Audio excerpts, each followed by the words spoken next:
बाबा जी की प्यारी साथ संगत जी, आप सभी को प्यार भरी राधा स्वामी जी।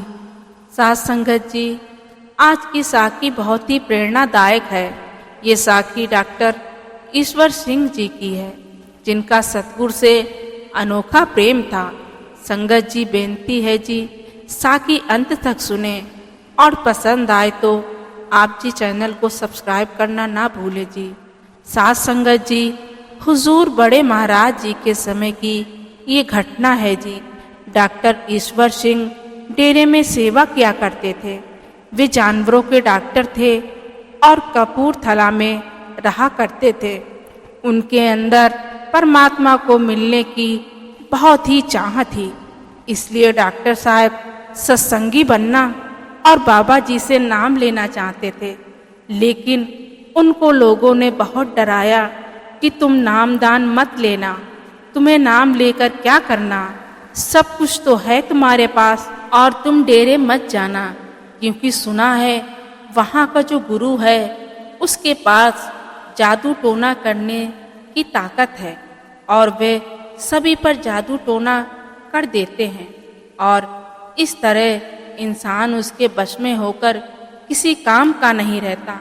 पर साथ संगत जी, जिनको उस कुल मालिक ने अपने से मिलाना होता है, वे दुनिया की बातों की परवाह किए बगैर भक्ति के रास्ते पर आगे बढ़ते ही जाते हैं। तो ऐसे ही डॉक्टर ईश्वर सिंह जी के अंदर सतगुरु से मिलने की तड़प बुझने का नाम नहीं ले रही थी। एक दिन उनसे रुका ना गया और उन्होंने अपनी साइकिल ली और ब्यास को निकल पड़े। जब ब्यास नदी के किनारे पहुँचे तो नदी के किनारे किनारे साइकिल चलाते गए, लेकिन उनको कहीं भी डेरा नजर नहीं आया। सुबह से शाम हो गई पर डेरा ना मिला। संगत जी, उस समय पुल नहीं होते थे, नदी बेड़ी के द्वारा पार की जाती थी।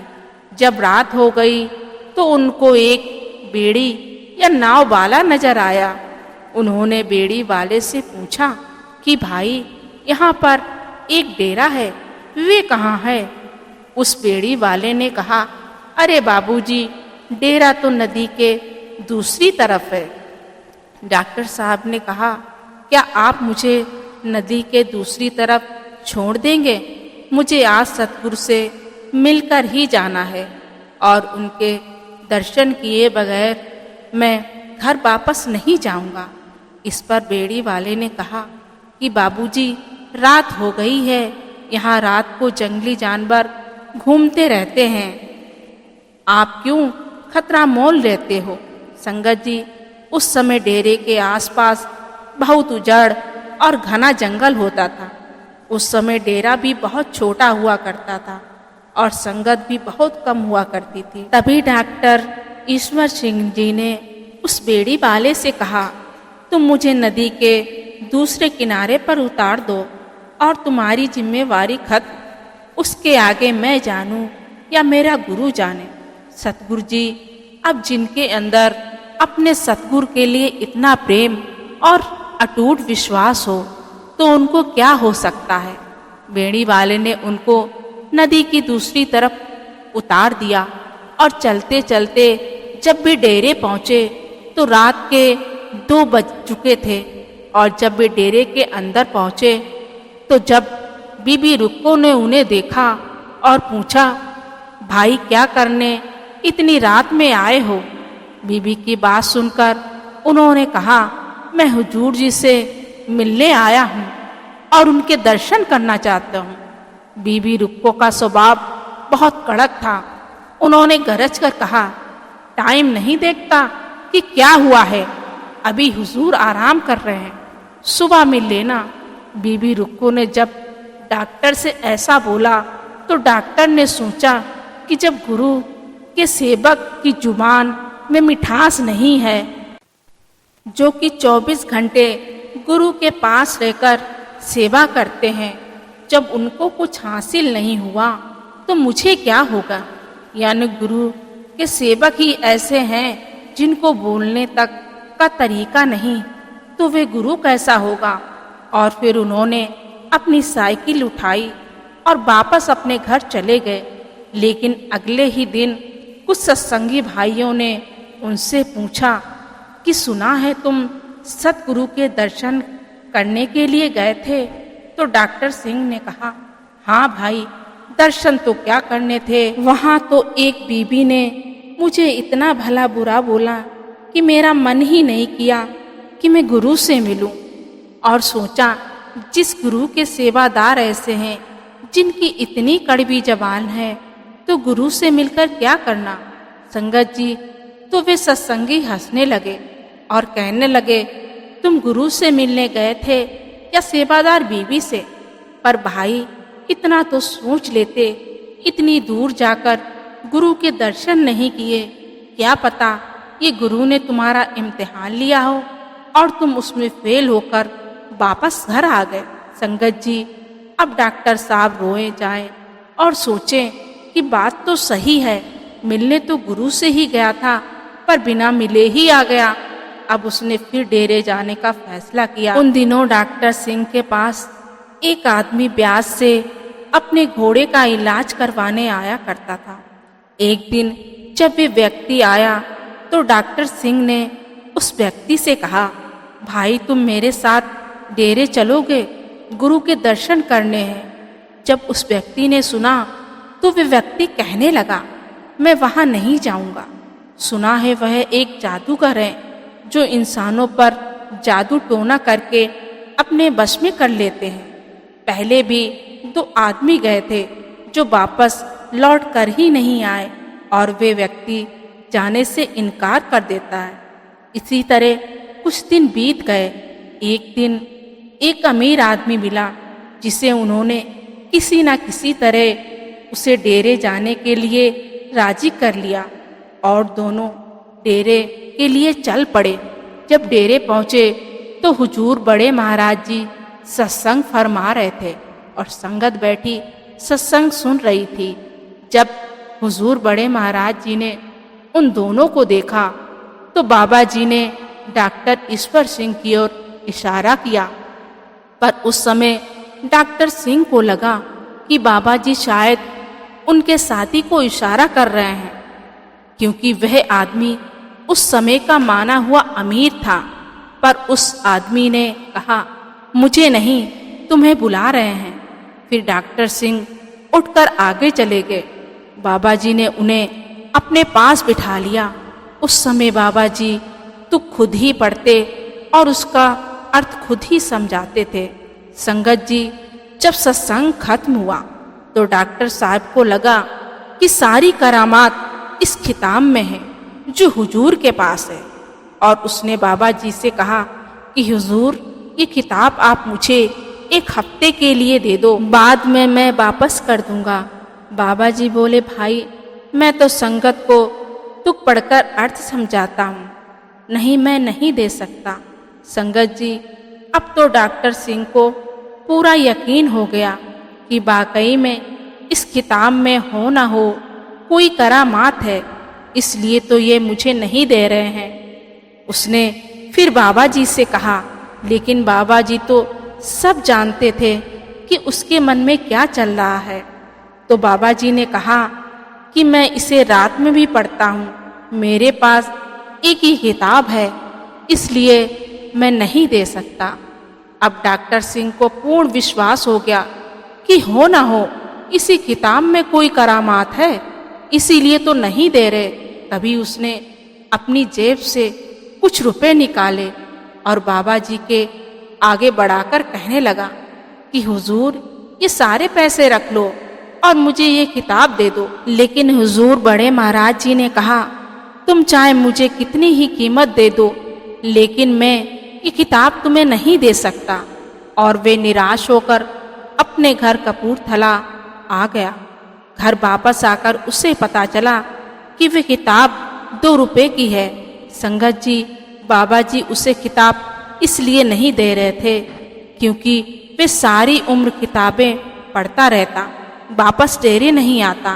क्योंकि अगर उसे वे किताब दे देते तो उस कुल मालिक ने जिसे रूह पर मोहर लगा दी है, और जिस गुरु की जो रूहें होती हैं, तो उस रूह को अपनी ओर खींचना ही था। संगत जी, अब डॉक्टर सिंह फिर से डेरे आया तो बाबा जी ने मुस्कुराकर कहा, भाई तू आ गया, अब तुम्हें किताब की जरूरत तो नहीं। तो उसने कहा, सच्चे पातशाह, अब तो नाम की जरूरत है, मुझे नाम बख्श दो। हुजूर बड़े महाराज जी ने कहा, तुम्हें अभी नाम कैसे दे दूं? तुम्हारी तो अभी बाजू भी नहीं टूटी।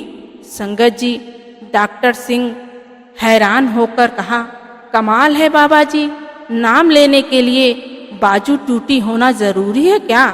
बाबा जी ने कहा, हाँ, पहले तुम्हारी बाजू टूटेगी, फिर जुड़ेगी, और जब जुड़ जाएगी तब तुम मेरे पास आना और मैं तुम्हें नाम दे दूंगा। पर डॉक्टर सिंह ने कहा, बाबा जी, मैं तो अपना ख्याल बहुत रखता हूँ, मेरी बाजू कैसे टूटेगी? बाबा जी ने कहा, कई बार इंसान घोड़े पर से नीचे गिर जाता है और बाजू टूट जाती है। संगत जी, बाबा जी डॉक्टर सिंह को इसलिए ये बातें बतलाईं क्योंकि यहाँ आने से पहले लोग कहते थे कि वहाँ के गुरु जादू टोना जानते हैं। इसका मतलब तो ये समझाना था कि जो भाग्य में लिखा होता है होकर ही रहता है। बाबा जी की बात सुनकर डॉक्टर सिंह सोच में पड़ गया कि अगर ये बात बाबा जी ने कही तो कोई ना कोई राज जरूर होगा, उनके वचन यूं ही नहीं होते। तभी डॉक्टर सिंह ने कहा, बाबा जी, मैं घोड़े पर ही नहीं बैठूंगा, फिर बाजू कैसे टूटेगी? बाबा जी मुस्कुराकर चले गए। इधर डॉक्टर सिंह वापस अपने घर आ गया। जब घर आया तो क्या देखता है कि कपूरथला के महाराज का एक सेवक घर पर खड़ा उनका इंतजार कर रहा होता। संगत जी, उस समय महाराज के जितने भी घोड़े हाथी होते थे सबका इलाज डॉक्टर ईश्वर सिंह ही करते, क्योंकि वे पशुओं के डॉक्टर हुआ करते थे। सेवक ने कहा कि जल्दी चलो, महाराज ने आपको बुलाया है। अब राजा के हुक्म के अनुसार डॉक्टर ईश्वर सिंह सेवक के साथ अस्तबल में पहुंच गए। राजा ने कहा, ईश्वर सिंह, ये देखो, मैंने 2 अरबी घोड़े खरीदे हैं, एक पर तुम बैठो और एक पर मैं बैठता हूँ, और इनकी चाल देखें।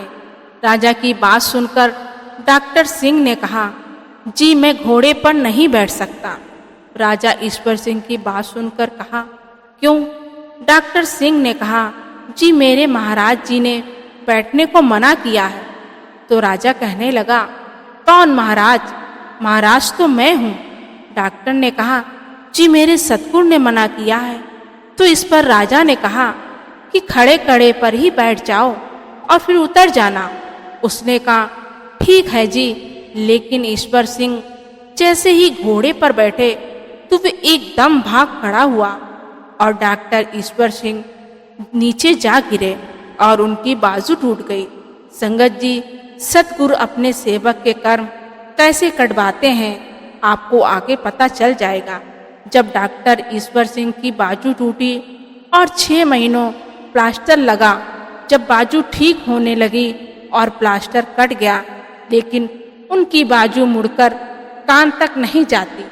संगत जी, क्योंकि अब जिन लोगों को नाम की बख्शिश हो चुकी है वे ही जानते हैं कि कान तक हाथ जाना क्यों जरूरी है। कुछ सत्संगियों ने उनसे कहा कि तुम्हें अब नाम नहीं मिलेगा क्योंकि तुम्हारा हाथ कान तक नहीं जाता। ये सुनकर डॉक्टर ईश्वर सिंह का दिल टूट गया और निराश होकर अपने आप से कहने लगा, अब मुझे नाम नहीं मिल पाएगा, और मायूस होकर बैठ गया। लेकिन तभी उसे याद आया कि बाबा जी ने कहा था कि भाई, जब तुम ठीक हो जाओ तो मैं तुम्हें नाम दे दूंगा। और फिर वे एक दिन डेरे नाम लेने के लिए पहुंच जाता है और हुजूर बड़े महाराज जी के पास जाकर नाम के लिए बेनती करने लगता है। तभी हुजूर बड़े महाराज जी ने कहा, तुम्हारा हाथ कहाँ तक जाता है? तो उसने कहा, सच्चे पातशाह, जो जोड़ हैं वे जाम हैं, इसलिए कान तक नहीं पहुंच पाता।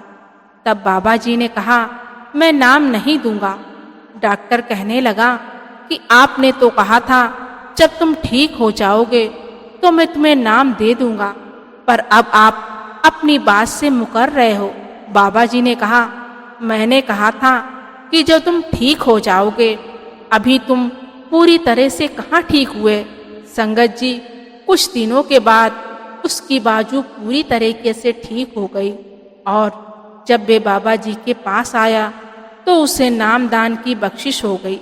साथ संगत जी, ये साकी हमें ये सीख देती है कि कई बार गुरु पहले ही जीव को दुख देकर कर्म कटवा देते हैं ताकि वे इस 84 लाख जोनियों में वापस न आ सके और जन्म मरण के बंधनों से छुटकारा मिल जाए।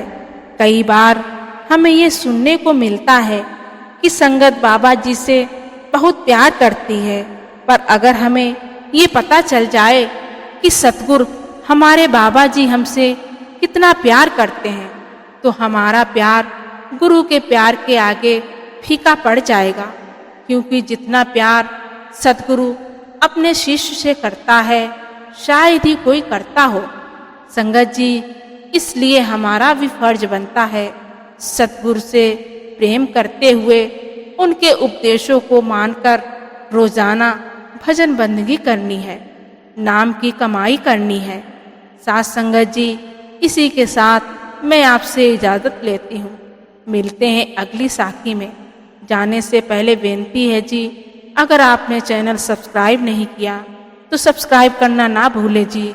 गुरु प्यारी साथ संगत जी, राधा स्वामी जी।